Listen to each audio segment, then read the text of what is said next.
Hi, we're members of the National Center for Science Education.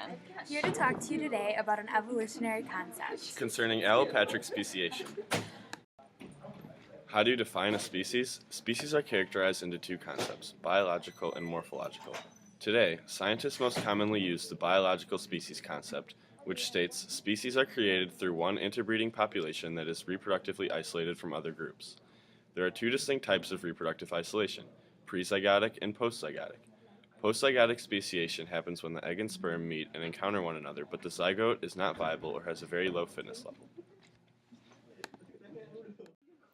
Prezygotic speciation occurs when the union of the egg and sperm can never be achieved due to factors like mechanical incongruencies, temporally staggered breeding patterns, or geographic separation.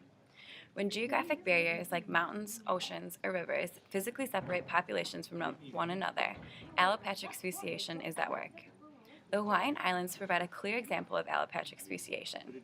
As new islands are formed through hotspot volcanism and seafloor spreading, everything on the new islands must get there via dispersal.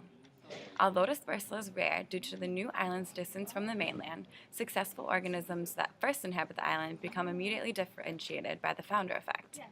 This effect immediately distinguishes the new population from the original mainland population at a genetic and physical level. Once founders colonize the island, drift and natural selection result in the morphological evolution of these organisms that establishes reproductive barriers from its original species. For example, once a finch founds and colonizes a new Hawaiian island, it will no longer be able to reproduce with its mainland counterparts.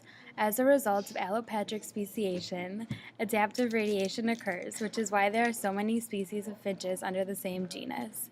Another example of this is with snapping shrimp in the Caribbean Sea. The Isthmus of Panama closed about 3 million years ago, separating the Caribbean Sea from the Pacific Ocean. Because of this geographic barrier and isolation, the snapping shrimp on each side are almost identical, but can no longer reproduce and create offspring. This is because over time, the two populations accumulate different genes and mutations, furthering their genotypic and phenotypic differentiation. The last example of allopatric speciation is in the Grand Canyon with the kabob and Abert squirrel populations. The kabob squirrels live on the north side within a landscape of ponderosa pines and have black bellies with white tails. On the south side, the Abert squirrels live in the desert and have white bellies and dark tails. 5 million years ago, squirrels could get across the Colorado River, so there was only one species because the gene pool from both the north and south sides were constantly mixing. Over time, as the Grand Canyon formed, the squirrels from both sides became separated and the environmental conditions of each side became increasingly different.